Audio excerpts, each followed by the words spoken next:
Tunashukuru serikali kwanza imejitahidi sana, kwa sababu awali tulikuwa tunafanya mchakato huu manual, kwa maana mtu anaandika barua anatuma shirika la viwango, lakini sasa hizi tunao mfumo wa njia ya mtandao ambapo mtu anapokuwa amehitaji huduma hizi ni rahisi sana.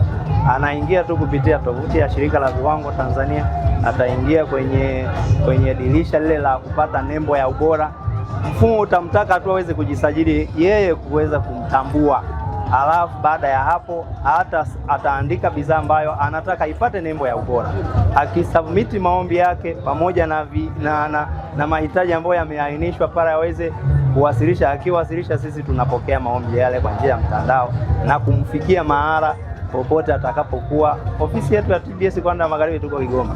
Kwa hiyo kufika Tabora hapa haituchukui muda, endapo tu muhitaji wa nembo ya ubora wa huduma ya TBS anapokuwa ametimiza vigezo vile vya kupata nembo ya ubora. Moja ya mafunzo ambayo tulipatiwa ni umuhimu wa bidhaa kuwa na alama ya TBS, ambayo sisi kama wajasiriamali imeendelea kutunufaisha na imeendelea kutupa fursa mbalimbali na kuweza kututanua kimasoko zaidi na kuweza kufaidika zaidi.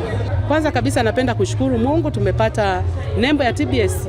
Ilikuwa ni kilio chetu kikubwa, na Mheshimiwa Rais wa Jamhuri ya Muungano mama yetu Samia Suluhu Hassan alitembelea mabanda yetu Sabasaba mwaka 2021, akasema natamani bidhaa zenu ziwe na TBS, kwa sababu zilivyofungwa ni kama bidhaa iko China lakini kasoro haina TBS.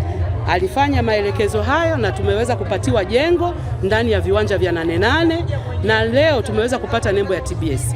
Imetusaidiaje? Tumepata mwekezaji ambaye amekuja Tanzania, anataka sasa, ambaye ametokea nchini India, amekuja kuonana na rasi ili tuweze kupata biashara. Anataka tani 10 ambayo sisi peke yetu hatuwezi, lakini kupitia jengo letu hili na kupitia ubora huu, kila atakayetaka kusafirisha asali yake, wale wajasiriamali atazalisha kwenye ubora ambao tuliopewa maelekezo na TBS.